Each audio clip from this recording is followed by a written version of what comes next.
ليه اول حاجه بنعملها لما بنكون عايشين لحظه حلوه جدا بنطلع الموبايل ونبدا نصورها.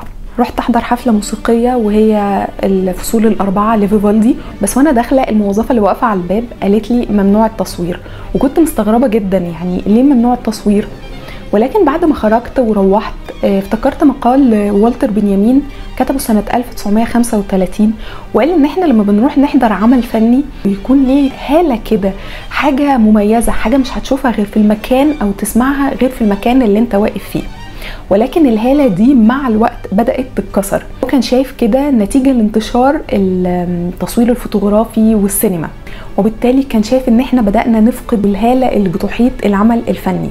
بس النهارده كل حاجه بقت قابله للمشاركه والتصوير وللنسخ. في حد يقدر يروح مكان فني يبدا ان هو يصور سواء اللوحات او الموسيقى او ايا كان العمل الفني، ودي حاجه في حد ذاتها جميله جدا لان هي تخلي الفن متاح لكل الناس، ولكن في نفس الوقت خلى الفن يتساوى مع كل حاجه.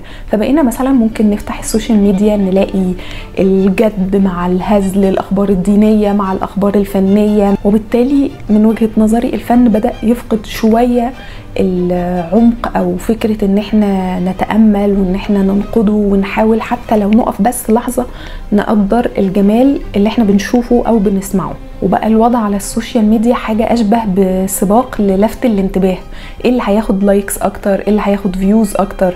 ولما كل حاجة بقت متاحة اونلاين تساوى اللي ليه قيمة من المحتوى اللي ممكن يعدي كده على السوشيال ميديا. إتاحة الفن للجميع أو بمعنى أدق ديمقراطية الفن ده حلم جميل، ولكن الحلم ده محتاج يتراجع شوية عشان نفتكر إن الحرية من غير وعي ممكن تقتل القيمة.